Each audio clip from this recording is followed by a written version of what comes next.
Hello दोस्तों, नमस्कार दोस्तों। आप सभी का स्वागत है एक बार फिर से आपके अपने YouTube channel target government post में।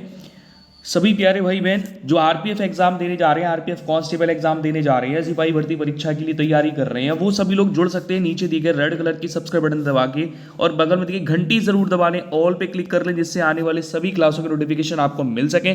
दोस्तों, आज से आपकी परीक्षा शुरू हो गई है। 2 मार्च का पहला पेपर आपका कैसा आया, यानी फर्स्ट शिफ्ट में सीबीटी एग्जाम कैसा हुआ, कैसे क्वेश्चन पूछे जा रहे हैं, सबको आप जल्दी से जल्दी शेयर कर दीजिए। जिनका जिनका एग्जाम है, जो आपके भाई बहन है, जिनको परीक्षा देनी है, अगली शिफ्ट में अगर आपका पेपर लगा है या इसके बाद किसी दिन आपका पेपर लगा हुआ है, तो आपके लिए ये वाली क्लास बहुत ज़्यादा हेल्पफुल हो सकती है। कैसे क्वेश्चन पूछे जा रहे हैं, तो फटाफट से आप सभी लोग तैयार हो जाइए और ज़रूर से ज़रूर रिप्लाई करिए कि कितने क्वेश्चन आप यहाँ पे कर पा रहे हैं। तो क्वेश्चन ये रहा, पहला क्वेश्चन, ज़्यादा मैं आपका समय नष्ट नहीं करूँगा। पहला क्वेश्चन ये रहा, आपके स्क्रीन पर आपसे पूछा गया है कि बताइए क्लोरोएथेन का सामान्य नाम क्या है। चलिए, 4 विकल्प आपके स्क्रीन पे दिए गए। क्लोरोएथेन का सामान्य नाम क्या है, 4 विकल्प आपके स्क्रीन पे दिए गए, जिसमें से आपका राइट आंसर क्या होगा।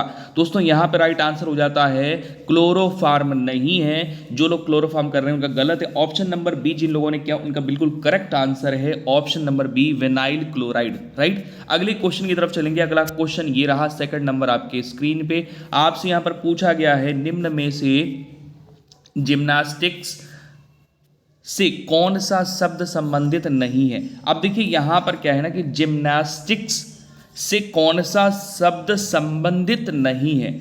4 ऑप्शन आपके स्क्रीन पे दिए गए, फटाफट से आपको ट्राई करना है, यहां पर आंसर देना है और देखना आपका आंसर सही बैठ रहा है कि नहीं बैठ रहा। तो सभी लोग कमेंट जरूर करते रहे। अगर अभी तक आपने सेशन को लाइक नहीं किया है तो जल्दी से सेशन को लाइक जरूर कर दें सभी प्यारे भाई बहन। इस प्रकार से आपको और भी क्लासें मिलती रहेंगी। सेकंड नंबर पे right answer option number D हो जाएगा, जिसमें दिखा है गली पॉइंट।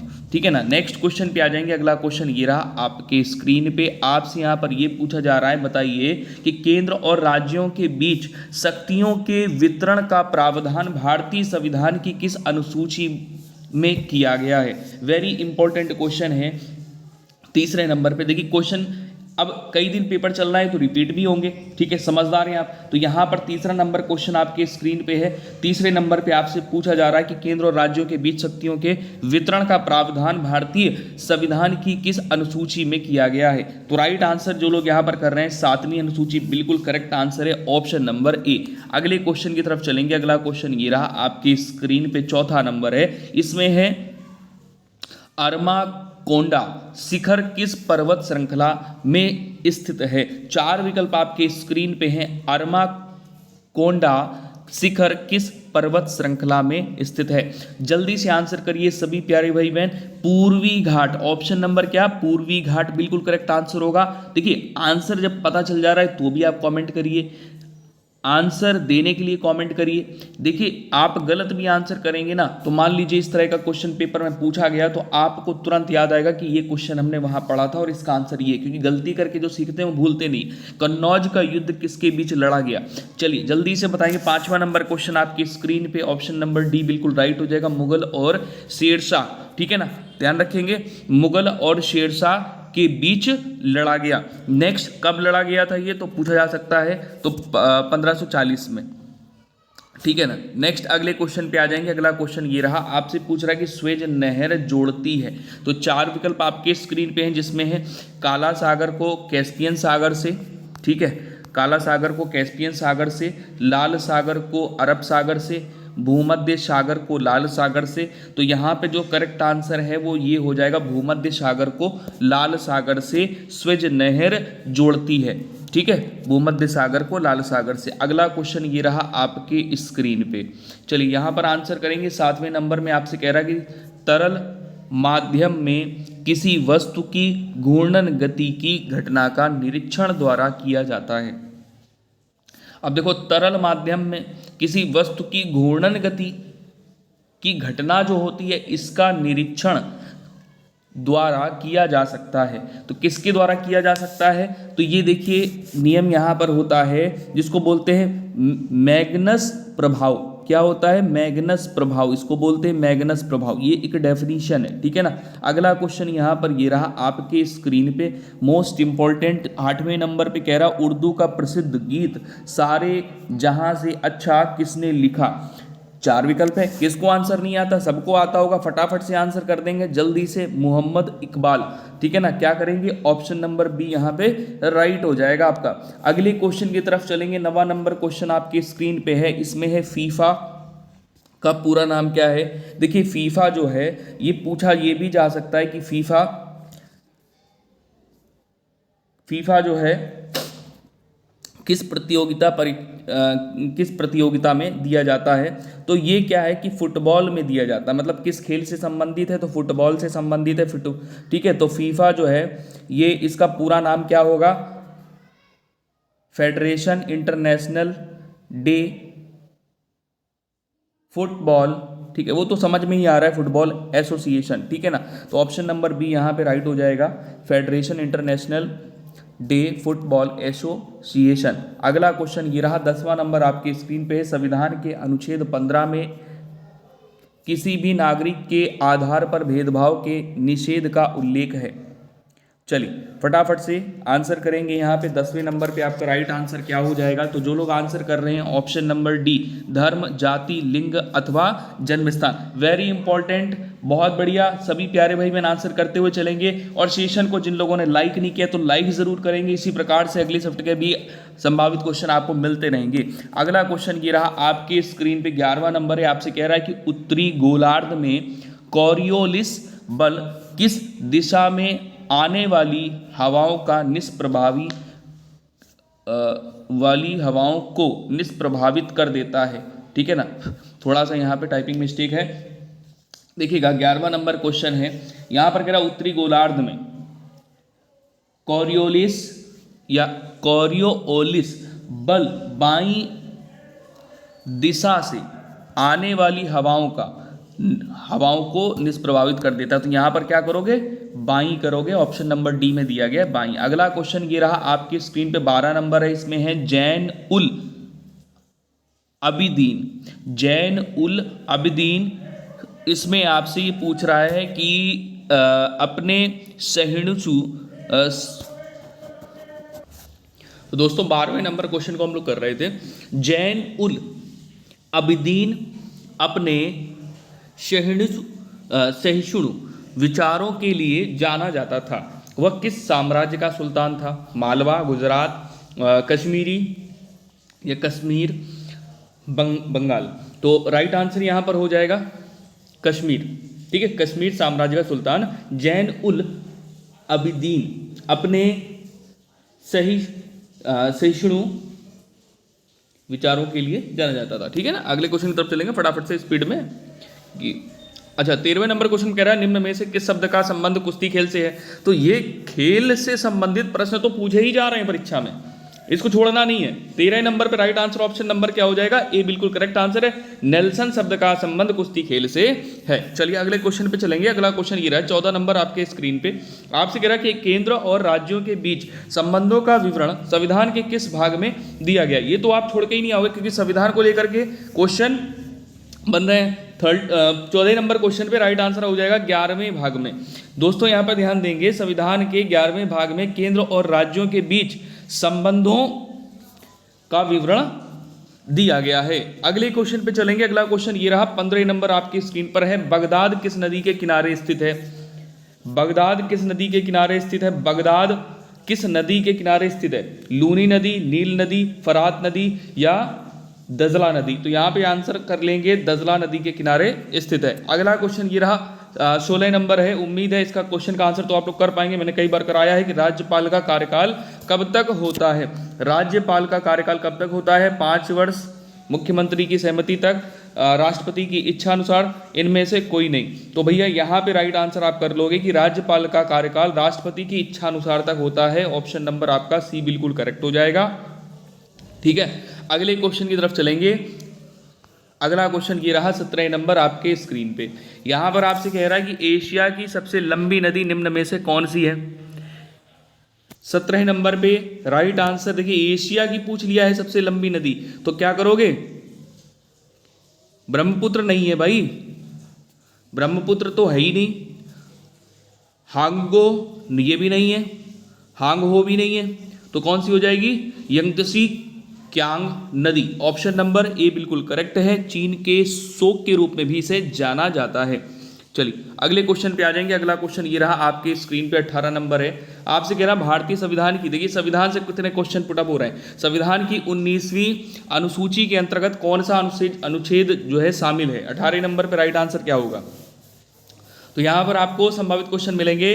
18 नंबर पे right answer option number C बिल्कुल करेक्ट हो जाएगा। अनुच्छेद 243 बिल्कुल करेक्ट आंसर हो जाएगा, अनुच्छेद 243। चलिए आंसर आप लोग करते हुए चलेंगे, अपने सही आंसर मैच करते हुए चलेंगे। 19 नंबर पे कह रहा है संविधान सभा के मौलिक अधिकारों का प्रावधान किस संविधान में है या किस संविधान से लिया गया है? यानी भारतीय संविधान के मौलिक अधिकारों का प्रावधान किस संविधान से लिया गया है? देखिए ये क्वेश्चन आगे भी आपके रिपीट हो सकते हैं। सो 19 नंबर पे right answer option number C करेंगे, संयुक्त राज्य अमेरिका के संविधान।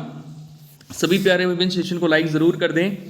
20 नंबर क्वेश्चन पे आपसे कह रहा है कि मंत्रिपरिषद के सदस्यों की अधिकतम संख्या, देखिए अधिकतम संख्या का निर्धारण किस संविधान संशोधन अधिनियम द्वारा किया गया है?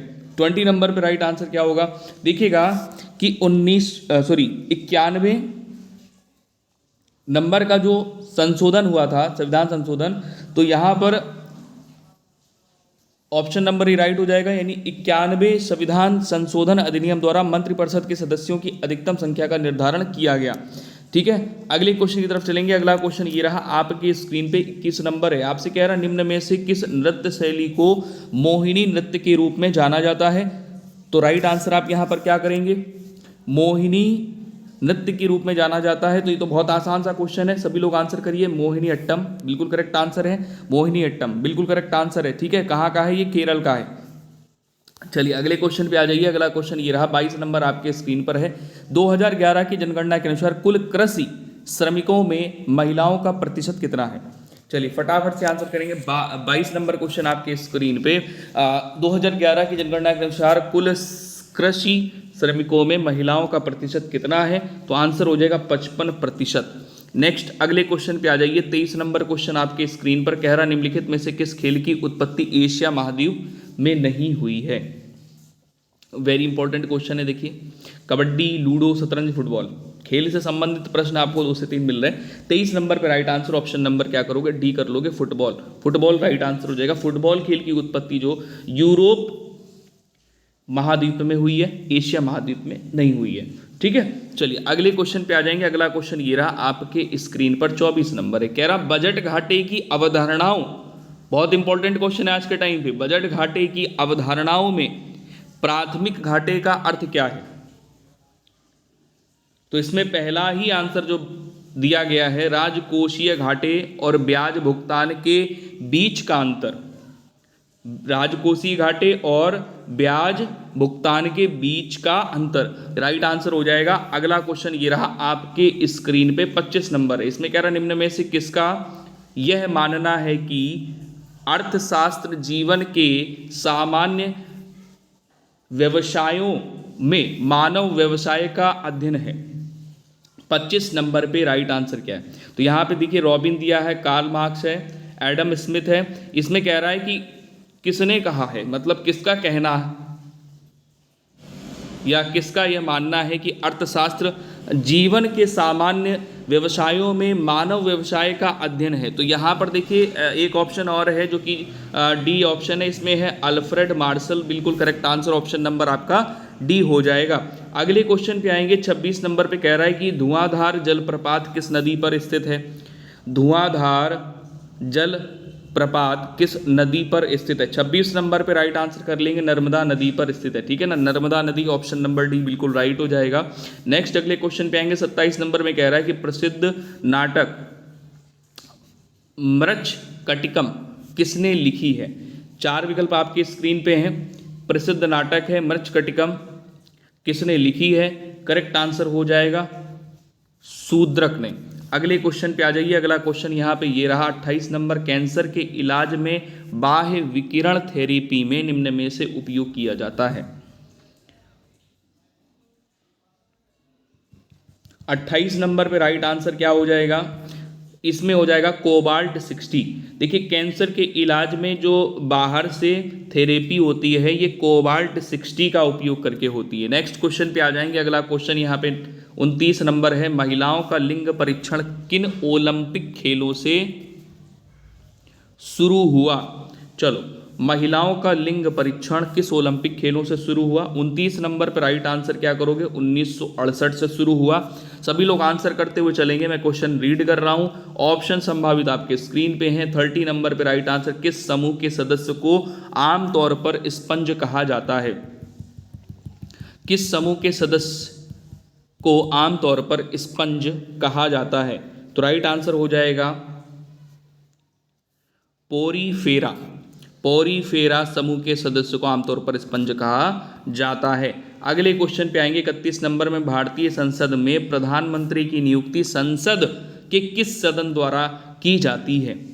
4 विकल्प हैं, केवल उच्च सदन द्वारा, राष्ट्रपति के विवेकानुसार, या केवल निम्न सदन द्वारा, या उच्च अथवा निम्न किसी भी सदन द्वारा की जा सकती है। राइट आंसर हो जाएगा ऑप्शन नंबर डी, उच्च अथवा निम्न किसी भी सदन द्वारा की जा सकती है। अगला क्वेश्चन यहाँ पर ये रहा, 32 नंबर कह रहा है कि युक्तिपूर्ण विनिवेश के लिए न्यूनतम कितने प्रतिशत शेयरों को छोड़ा होगा?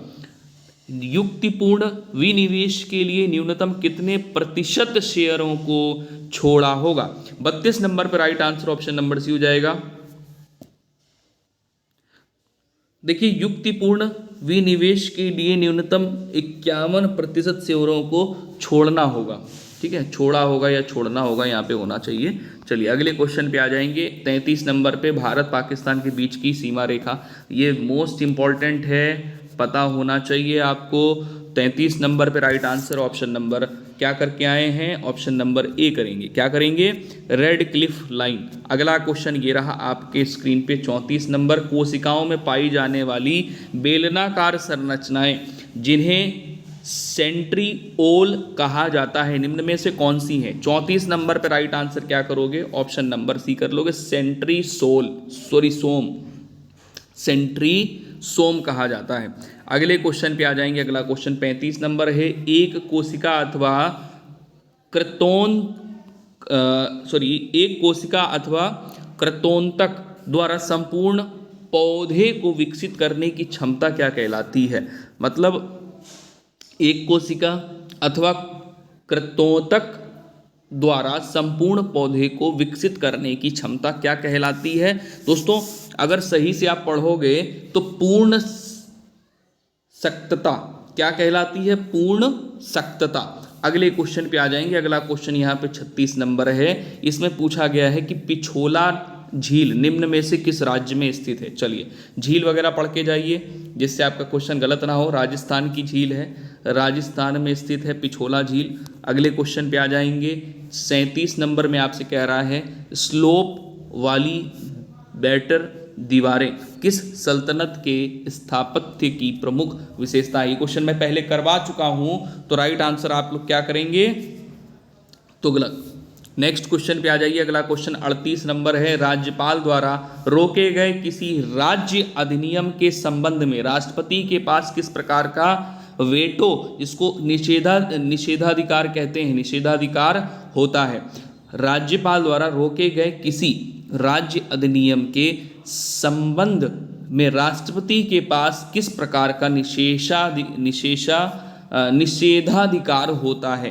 तो 38 पे राइट आंसर आप क्या करेंगे? यहाँ पे पॉकेट निषेधाधिकार, या पूर्ण निषेधाधिकार, या निलंबन निषेधाधिकार, या योग निषेधाधिकार। राइट आंसर हो जाएगा ऑप्शन नंबर बी, पूर्ण निषेधाधिकार। अगले क्वेश्चन पे आ जाएंगे। अगला क्वेश्चन ये रहा आपके स्क्रीन पे, 39 नंबर है। आपसे पूछा गया है कि कार्बनिक यौगिकों में बॉन्ड की लंबाई और बॉन्ड की तापधारिता को निम्न में से क्या प्रभावित करती है? तो संकरण। ठीक है, मतलब ध्यान देंगे, कार्बनिक यौगिकों में बॉन्ड की लंबाई और बॉन्ड की तापधारिता को संकरण प्रभावित करता है। नेक्स्ट क्वेश्चन पे आ जाएंगे। अगला क्वेश्चन यहाँ पर 40 नंबर है। इसमें है पादशाहनामा। पादशाहनामा क्या है? पादशाहनामा पुस्तक किसके बारे में लिखी गई है? चलिए बताइए।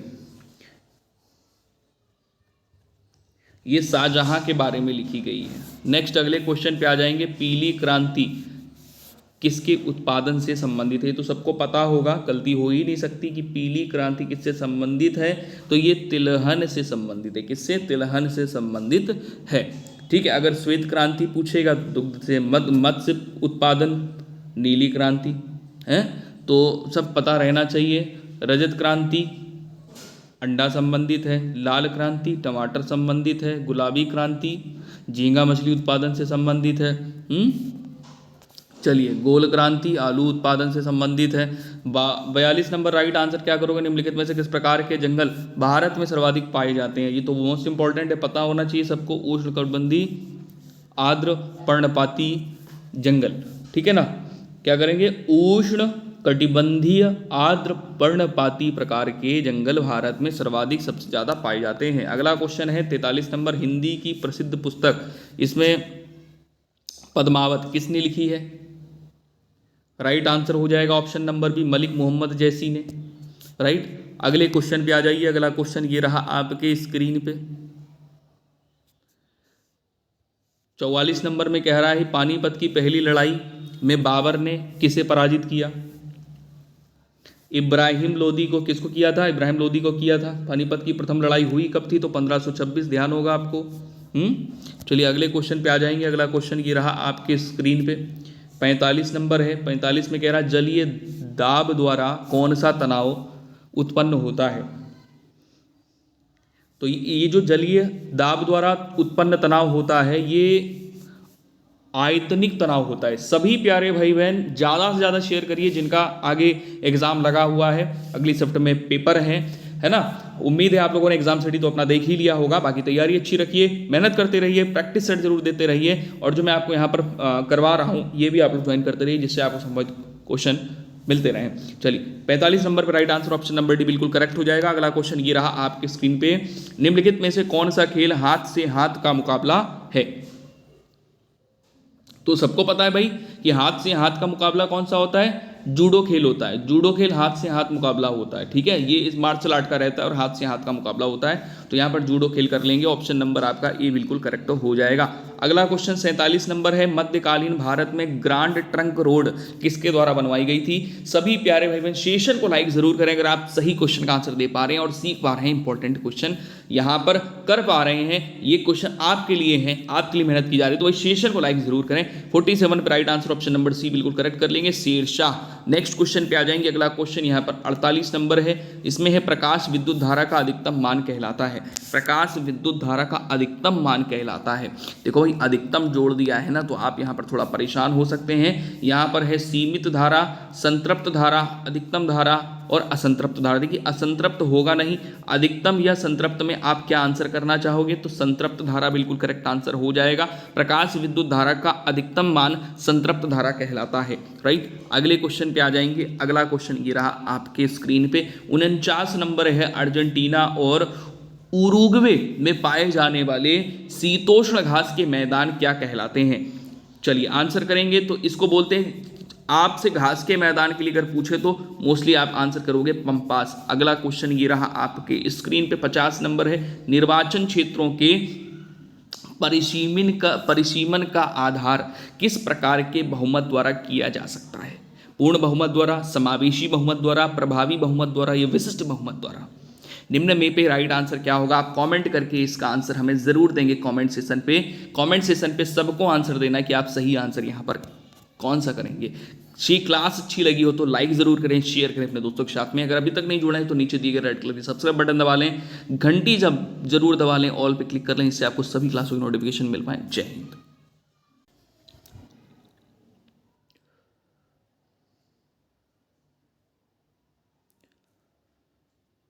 हेलो दोस्तों, नमस्कार दोस्तों, आप सभी का स्वागत है एक बार फिर से आपके अपने YouTube channel target government post में। सभी प्यारे भाई बहन जो जुड़ते जा रहे हैं सेशन को लाइक और शेयर ज़रूर कर दें, जिससे आपको क्लासों के नोटिफिकेशन भी मिल पाए और ये जो इम्पॉर्टेंट क्लास है ये और भी लोगों तक पहुंच सके, आपके प्यारे भाई बहनों तक पहुंच सके आपके थ्रू। जिसको भी आप शेयर करना चाहें तो शेयर कर सकते हैं। देखिए आरपीएफ कांस्टेबल के एग्ज़ाम 2 मार्च से आज आपके स्टार्ट हो गए हैं। फर्स्ट शिफ्ट में कैसे क्वेश्चन पूछे जा रहे हैं वो मैंने आपको एक क्लास अभी करवाई हुई थी, उसमें मैंने फर्स्ट शिफ्ट के बारे में क्वेश्चन जो भी जैसे क्वेश्चन पूछे जा रहे हैं वो मैंने आपको बताए।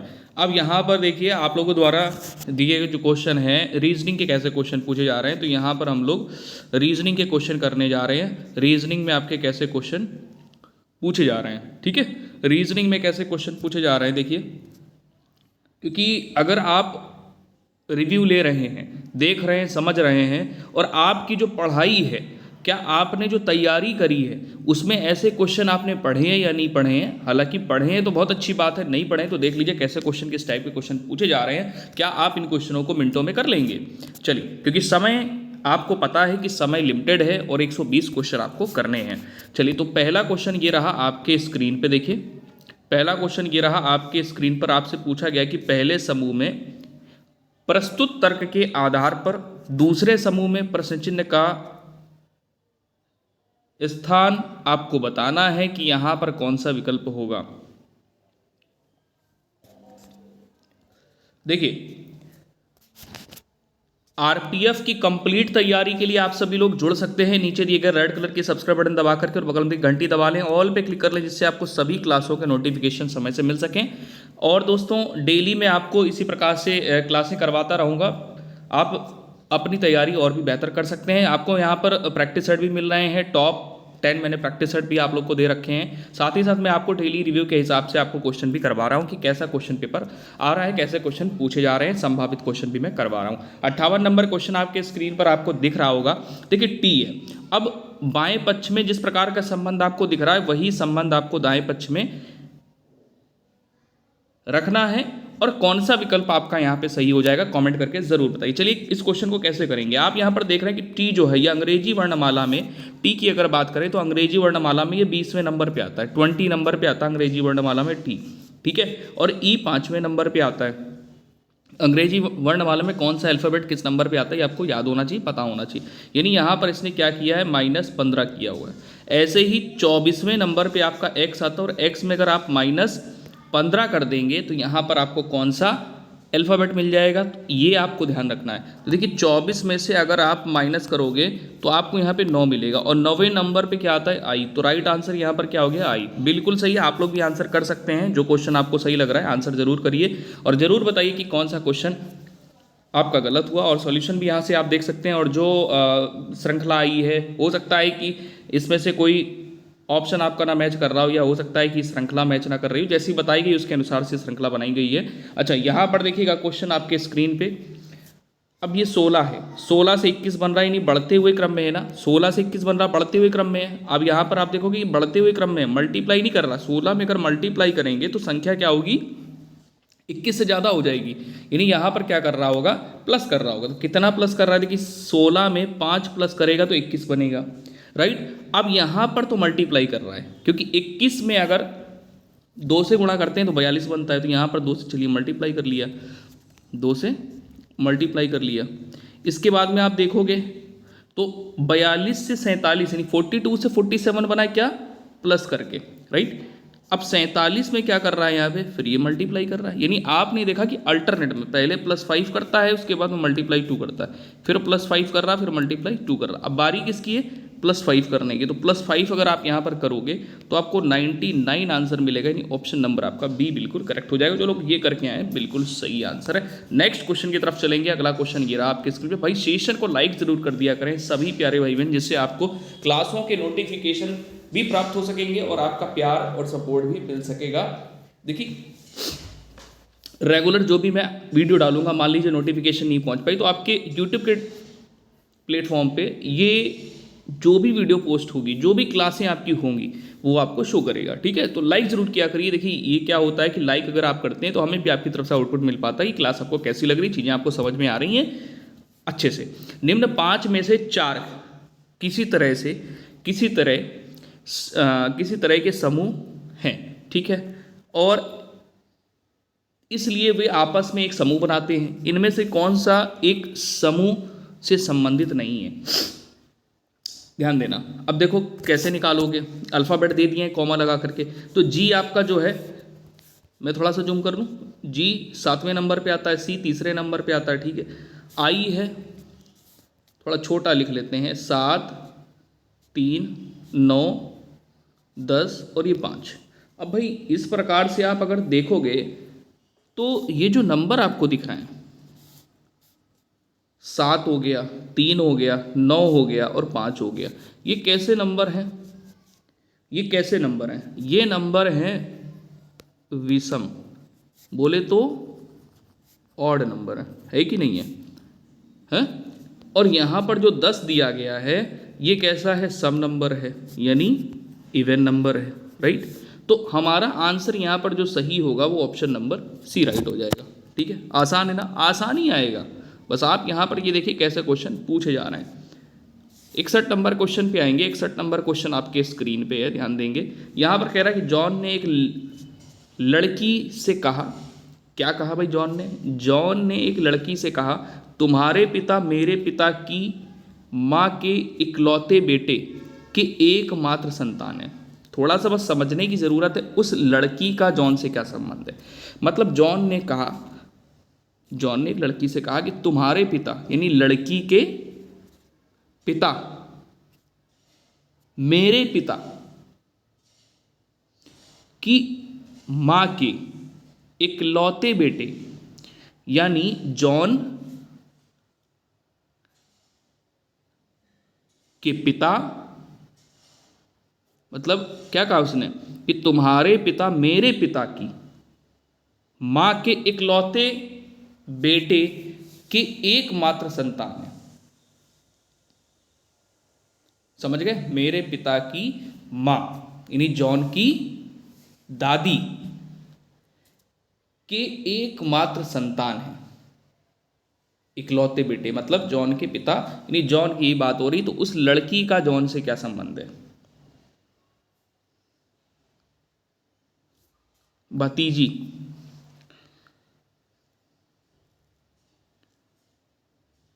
अब भतीजी कैसे?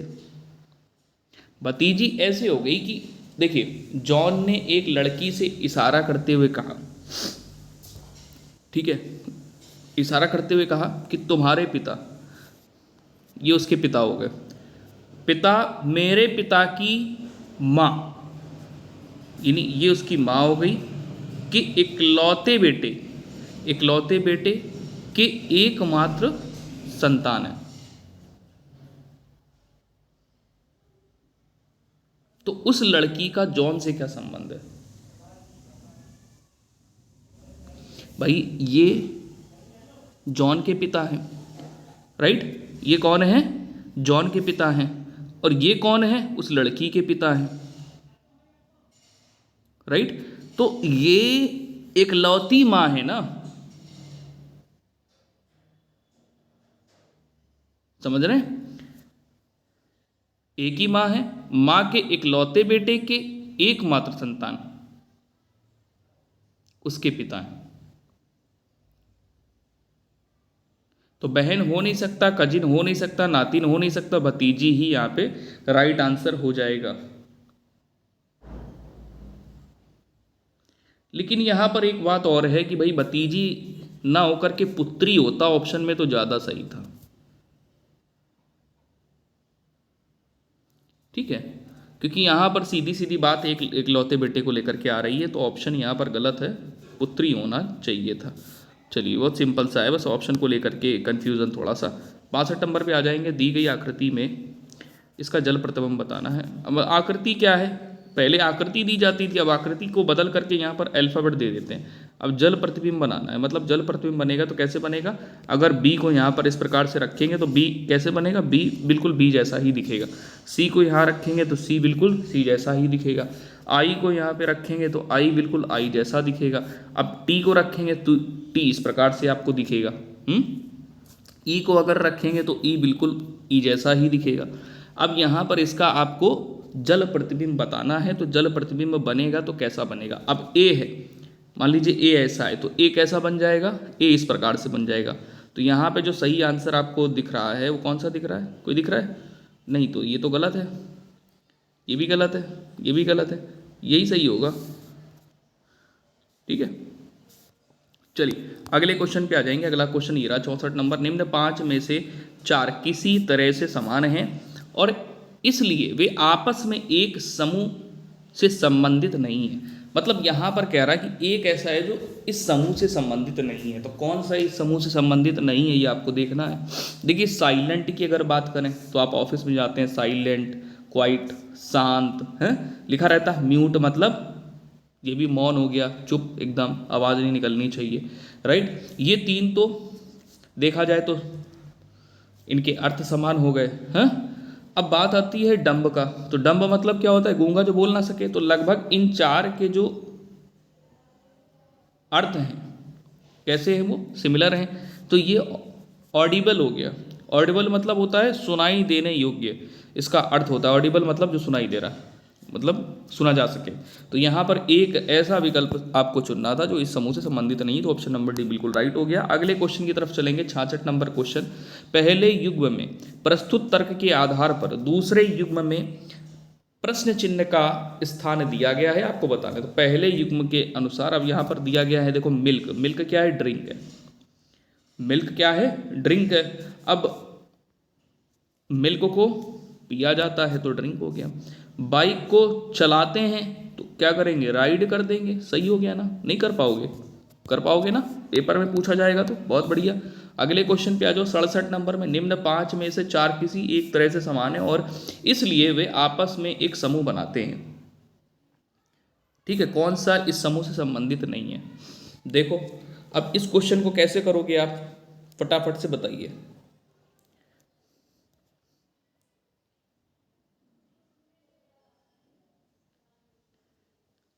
कैसे करेंगे, देखिए इन दोनों के बीच में अगर देखोगे तो y 25वें नंबर पे आता है, o 15वें नंबर पे। ठीक है, यहाँ पर अंतर कितने का है, 10 का अंतर है। ठीक है, यहाँ पर भी अंतर आपको मिल रहा है 10 का, क्योंकि w 13वें नंबर पे, m w 23वें नंबर पे, m 13वें नंबर पे। यहाँ पर अगर देखोगे तो 12 नंबर पे l आता है, v आपका आता है 22वें नंबर पे। तो यहाँ पर भी अंतर 10 का हो गया। यहाँ पे 26वें नंबर पे z आता है, p आपका 16वें नंबर पे आता है, अंतर हो गया 10 का। u आपका 23वें नंबर पे आता है, k आपका आता है, नहीं नहीं 21वें नंबर पे आपका u आता है और k आपका आता है 11वें नंबर पे। तो यहाँ पर भी आपका अंतर कितना हो गया, 10 का। अब ये हो गया पहला तरीका देखने का। तो हमें तो कोई भी ऐसा विकल्प नहीं मिला जो समूह से अलग किया जा सके है। अब यहाँ पर देख लीजिए इनके बीच में अंतर, इनके बीच में अंतर, आखिरी के दो अक्षर ले लीजिए। तो o और e के बीच में अंतर देखोगे तो 10 का आएगा। m और c के बीच में अंतर यहाँ पर भी 10 का आएगा। l और b के बीच अंतर देखोगे तो यहाँ पर भी 10 का अंतर आएगा। p और g के बीच में अंतर अगर देखोगे तो यहाँ पर अगर आप देखोगे तो अंतर आ जाएगा 9 का। क्यों, क्योंकि p आपका जो है ये होता है 16 नंबर पे, g होता है 9वें नंबर पे। तो अंत सॉरी 9वें कहने 7वें नंबर पे, तो अंतर आ जाएगा 9 का। ठीक है, अब यहाँ पर k और a के बीच में अंतर अगर देखोगे तो यहाँ अंतर 10 का है। तो एक ऐसा विकल्प जो इन 4 समूह से बिल्कुल अलग है, एक समूह अलग है बिल्कुल। तो कौन सा हो गया, ऑप्शन नंबर बी सही। ठीक है ना, अगले क्वेश्चन की तरफ चलेंगे। पेपर में आएगा, कर लोगे। श्रृंखला वाले देखिए कैसे क्वेश्चन पूछे जा रहे हैं। यहाँ पर कह रहा है निम्नलिखित में से अगली संख्या ज्ञात कीजिए। चलिए करके दिखाइए क्या कर पा रहे हैं आप। अब यहाँ पर देखोगे तो 7 के 2 गुने से ज़्यादा है, 35 के 7 के 2 गुने से ज़्यादा है, यानी यहाँ पर क्या कर रहा है, मल्टीप्लाई कर रहा है। तो 17 में अगर 2 से गुणा कर दो, 1 जोड़ दो तो कितना बनेगा, 35 बनेगा। ठीक है, अब यहाँ पर देखो 35 के 2 गुने से कितना है, 72 ज़्यादा है ना। तो यहाँ पर 35 में 2 का गुणा किया और हमने यहाँ पर क्या किया बेटा, 2 जोड़ दिया तो कितना बन गया, 70 बन गया ना। अब 70 में क्या करेंगे, 2 से गुणा करेंगे और कितना जोड़ेंगे, सॉरी 70 नहीं 72 लिखना था, वही लग रहा है गड़बड़ हो रहा कुछ, क्योंकि यहाँ पर इसको सॉल्व करोगे ना तो 72 आ जाएगा। तो 72 में 2 से गुणा करोगे तो कितना बन जाएगा, 144 और 3 जोड़ दोगे तो कितना बन जाएगा, 147। बन रहा ना, समझ में आ गया। अब 147 में भी 2 से गुणा करना है और आपको यहाँ पे 4 जोड़ देना है। तो जब जोड़ोगे तो कितना आ जाएगा, 298। अब 298 में क्या करोगे, 2 से गुणा करोगे। ठीक है, तो जब 2 से आप गुणा करते हो तो यहाँ पर आपका कितना बनेगा, 500, एक सेकेंड,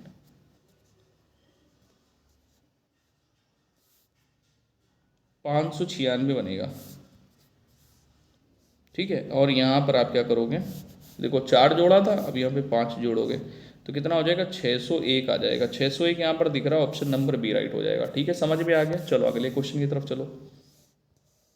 ये क्वेश्चन आएगा, क्या करोगे आंसर बताओ। चलिए, जैसा आपके द्वारा डाटा दिया गया है उसी के आधार पर ही ये क्वेश्चन है आपको जो आपके स्क्रीन में दिख रहे हैं कि इस प्रकार से क्वेश्चन आपका होगा।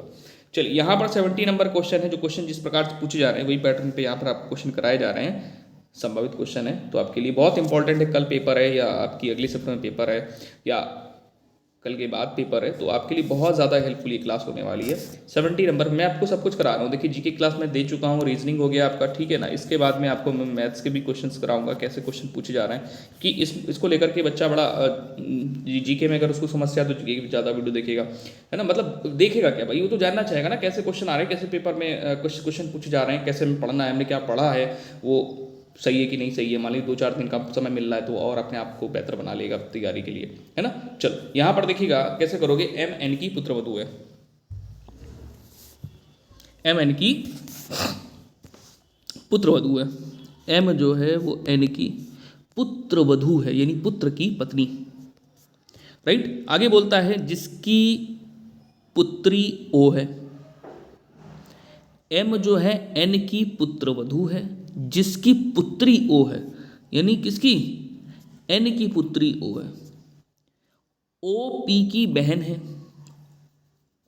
ओ जो है ये पी की बहन है, तो ओ को ऊपर नहीं, ओ को हम इधर साइड में करते हैं। ये पुत्री हो गई इसकी, ठीक है, ठीक है। ओ किसकी बहन है, पी की, जो क्यू का इकलौता पुत्र है। ये जो है क्यू का इकलौता पुत्र है, मतलब पुत्र एक ही है, तो यानी ये इसकी हो गई पत्नी एम। ये पूछ रहा है कि पी का एम से क्या संबंध है, तो पी का एम से संबंध हो जाएगा, पी एम का पति है, तो यहाँ पर पति ऑप्शन नंबर डी राइट हो जाएगा, ठीक है। समझ गए ना। चलो अगले क्वेश्चन पे आ जाओ। 71 नंबर क्वेश्चन। करना कैसे हो सकता है, तरीका आपका अलग हो करने का, पढ़ के कर सकते हो, लेकिन मुझे समझाना है भाई। तो करने को तो ओरल भी बता देता मैं आपको कि ओरली कैसे करना है, लेकिन जब आप समझोगे देखोगे तभी तो आप सोच पाओगे भाई ओरल करने का मतलब क्या होता है, कि कैलकुलेशन माइंड में कर लेना। निम्न श्रृंखला में से अगली आने वाली संख्या कौन सी है। चलो भाई, अब देखो 29 का 2 गुना नहीं है 31, तो क्या कर रहे हैं यहाँ पे, जोड़ रहे हैं। तो 29 में कितना जोड़ोगे कि 31 बन जाए, 29 में बेटा 2 जोड़ देंगे तो 31 बन जाएगा, ठीक है। 31 में कितना जोड़ रहे हैं, 3 जोड़ रहे हैं, 43 बन रहा है। 43 में कितना जोड़ रहे हैं, 5 जोड़ रहे हैं, तो 39 बन रहा है। अब 39 में कितना जोड़ें कि 46 बन जाए, तो यहाँ पर 7 जोड़ा, यानी आप यहाँ पर नंबर जो देखोगे ये कैसे नंबर हैं, ये इनको बोलते हैं अभाज्य, यानी प्राइम नंबर बोलते हैं इनको, ठीक है। अभाज्य संख्याएं, प्राइम नंबर। तो 7 के बाद में अभाज्य संख्या क्या आएगी, 9 नहीं, ये प्राइम नंबर नहीं है। क्या आएगा, 11। तो 11 जब जोड़ोगे ना किसमें, 46 में जब आप 11 जोड़ोगे तो यहाँ पर आपका आंसर बनेगा 57। तो 57 यानी ऑप्शन नंबर आपका सी बिल्कुल राइट हो जाएगा। चलिए अगले क्वेश्चन की तरफ आ जाएंगे। ये क्वेश्चन तो आपको समझना ही समझना है, नहीं समझोगे तो गलती करोगे, फिर क्या होगा, पेपर में गलत करके आओगे। तो गलती नहीं करनी है, जी के आपकी बढ़िया है तो रीजनिंग भी बढ़िया, आपको अच्छे से अटेम्प्ट करनी है, क्वेश्चन अच्छे से करने हैं। तो यहाँ पर देखो भाई, निम्न कथनों को पढ़ना है, उसके आधार पर प्रश्न का उत्तर देना है। अब यहाँ पर क्या है ना कि जैसे देखा आपने कि a@b, मतलब a का b से क्या संबंध है, तो यहाँ पर बताता है कि a b की माँ है। a हैज़ b, इसका अर्थ है कि a b का पिता है। $b यानी a b की बहन है। a% b यानी a b का भाई है। तो हमें यही संबंध यहाँ पर रखने होंगे, जैसे दिया w@q, मतलब w x की माँ है, तो w क्या हो गई, x की माँ हो गई, ठीक है। अब आगे x% y, यानी x y का भाई है। x जो है वो y का भाई है, ठीक है। अब आगे यहाँ पर देखोगे तो y हैज़ z है, तो y हैज़ z का अर्थ हो गया कि y z का पिता है, y जो है वो z का पिता है।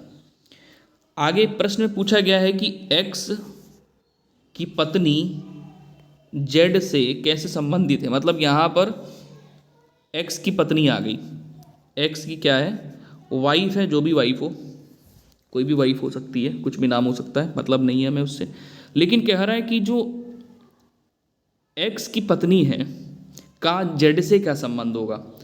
तो जेड से क्या संबंध होगा, समझना फिर से, उल्टा मत कर देना, क्योंकि यहाँ पर कजिन भी दिया है, हालांकि कजिन तो होगा नहीं, बहन भी नहीं होगा, तो मामी यहाँ पे सही आंसर करेंगे, ऑप्शन नंबर सी सही है। यहाँ पर अगर भांजा देता या भांजी देता तो फिर आप यहाँ पर कंफ्यूज हो जाते, भांजा भांजी हो सकता था ऑप्शन में, माम और मामी हो सकता था, है ना, तो फिर आप कंफ्यूज हो जाते, क्योंकि यहाँ पर कह रहा है कि एक्स की पत्नी का जेड से क्या संबंध है, तो जेड की कौन हो गई, मामी, तो ऑप्शन नंबर यहाँ पे राइट हो जाएगा आपका सी। ठीक है, चलो इस तरह का एक क्वेश्चन ये देखो भाई पूछा गया आप लोगों द्वारा दिया गया डाटा, संभावित क्वेश्चन आपके पेपर के लिए। पहले युग्म में, अगर इस टाइप के क्वेश्चन आपने नहीं पढ़े तो पढ़ लीजिएगा अच्छे से, ठीक है ना, बाकी यहाँ पर क्लास लेते रहिए, आपको कंटिन्यू क्लास मिल रही है। तर्क के आधार पर दूसरे युग्म में प्रश्न चिन्ह का जो स्थान है वो क्या होगा, आपको विकल्प बताना है। तो यहाँ पर आप देखो भाई कि बहुत बड़ी संख्या दी है, उसके बाद में एक छोटी संख्या, इन दोनों के बीच में संबंध क्या है, तो संबंध अगर यहाँ से निकालना चाहोगे तो देखो संबंध कैसे निकालोगे, देखो ये जो है ये 42 का अगर वर्ग भी करोगे ना तो ये संख्या नहीं मिलेगी, तो क्या करोगे भाई 42 कैसे निकालोगे, तो इस संख्या में दिए गए अंकों का योग कर लो, अंकों का योग करोगे तो 21 आएगा, 21 में 2 से अगर गुणा करोगे तो 42 आ जाएगा। अरे वाह, बल्ले बल्ले हो गई आपकी, तो ऐसे ही आप इधर कर लो, इन अंकों का योग कर लो। अंकों का योग अगर आप यहाँ पर करोगे तो कितना बन जाएगा, 10 ये हो गया, 8 9 17, इन्हीं हो गया 27, 2 से गुणा करोगे आंसर आ जाएगा 54, 54 नहीं आएगा, बोलो समझ गए ना, समझ गए, चलो बहुत बढ़िया भाई। सेशन को लाइक ज़रूर करेंगे, अपना प्यार और सपोर्ट ज़रूर देंगे, जिससे मुझे जानकारी हो पाएगी भाई सेशन आपको अच्छे लग रहे हैं, आपके लिए और मेहनत करनी चाहिए। चलिए यहाँ पर आएंगे एक निश्चित कूट भाषा में, मैं कोई कोर्स परचेज करने के लिए आपको नहीं बोल रहा हूँ, बस ये कि अगली अगर आप तैयारी एनटीपीसी की करने जा रहे हैं या ग्रुप डी की तैयारी करने जा रहे हैं तो आपके लिए ऐप की सुविधा उपलब्ध होने जा रही है, जिसमें आप एसटी दे पाएंगे, अपने जो कमज़ोर सब्जेक्ट हैं उनकी क्लासें यहाँ पर ले पाएंगे। आपको अगर वाकई में लगता है कि हमें पर्सनल कोर्स कंप्लीट करना है तो वो आप यहाँ से ले पाएंगे। चलिए, तो यहाँ पर सारी सुविधाएं आपको मिलेंगी।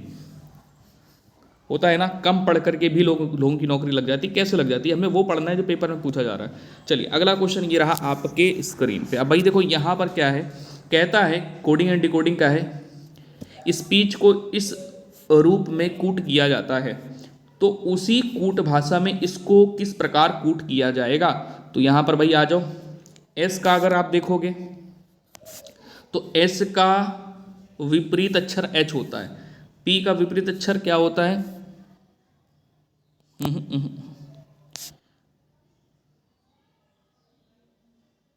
हाँ ठीक है, चलो सही कह रहे हो, तो यहाँ पर पी का के होता है, बिल्कुल सही है, बिल्कुल सही जा रहे हैं आप लोग।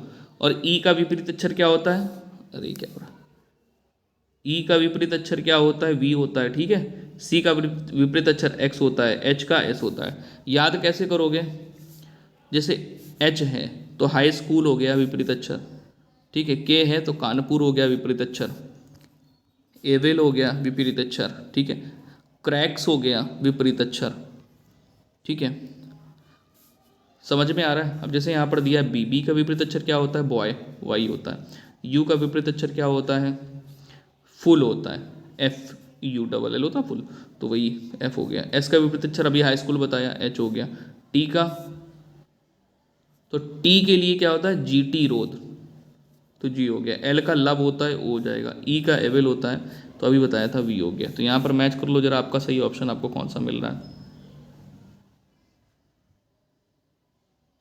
कोई दिख रहा है,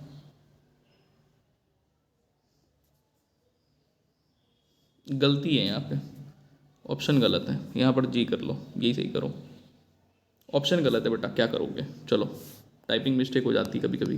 चलो अगला क्वेश्चन ये रहा 80 नंबर आपके स्क्रीन पे। क्वेश्चन पूछा जा रहा है, आप कैसे करके आओगे।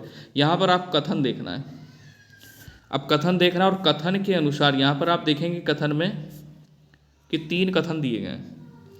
इन्हीं के अनुसार तीन इक्वेशन दी गई, इन इक्वेशन के अनुसार आपको बताना है कि ये निष्कर्ष अनुसरण करते हैं कि नहीं करते हैं। ठीक है, क्योंकि यहाँ पर आप पढ़ोगे तो आप कई बार ये क्वेश्चन पढ़ चुके होगे, तो आपको लैंग्वेज पता है कि यहाँ पर क्या है लैंग्वेज। कथन और निष्कर्ष में आपको संबंध बताना है कि निष्कर्ष कथन के अनुसार सही है कि नहीं है।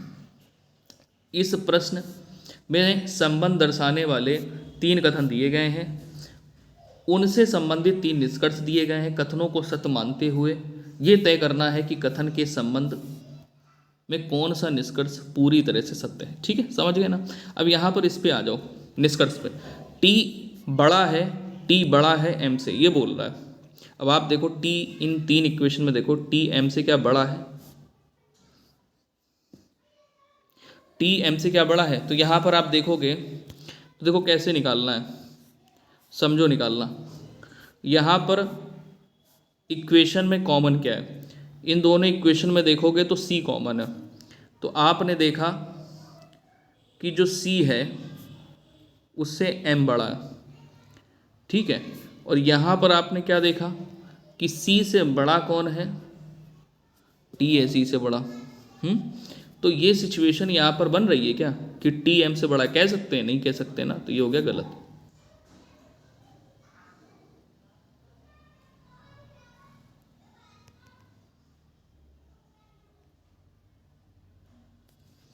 ठीक है, अब कह रहा है एम और एन के लिए पूछ रहा है, एम और एन के लिए पूछ रहा है। तो आप ये देखिए कि एम यहाँ पे एन यहाँ पे, दोनों इक्वेशन की तुलना करनी है। अब दोनों इक्वेशन में आप देखोगे तो एम क्या है, ई के बराबर है, और ई क्या है, एन से बड़ा है। ई क्या है, एन से बड़ा है ना। देखो यहाँ पे सिचुएशन, ई एन से बड़ा है कि नहीं, ई एन से बड़ा है, और यहाँ पर क्या है कि ई एम के बराबर है। तो हम यहाँ पर कह सकते हैं ना कि एम एन के एन से बड़ा है, यानी ये तो सिचुएशन सही बैठ गई।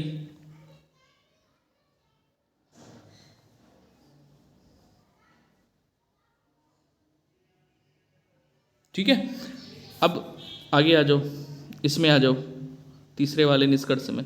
इसमें कह रहा है कि सी ई से छोटा है। तो देख लो भाई, सी ई से छोटा है कि नहीं है। बिल्कुल सही है, सी ई से छोटा है। सी ई से छोटा है। तो यहाँ पर आप देखोगे तो ऑप्शन नंबर ये वाला सही हो रहा है, क्योंकि ये दोनों निष्कर्ष अनुसरण करते हैं। राइट, तो ये थे क्वेश्चन आपके। बाकी क्लास आपको कैसी लगी, क्वेश्चन समझ में आए तो बिल्कुल लाइक और कमेंट करिएगा। जो भी आपको पूछना हो, जो टॉपिक पढ़ना हो, मैं आपके लिए स्पेशल क्लास करवाऊंगा। जय हिंद। और मैथ्स की क्वेश्चन भी मैं इसी प्रकार लेके आऊँगा।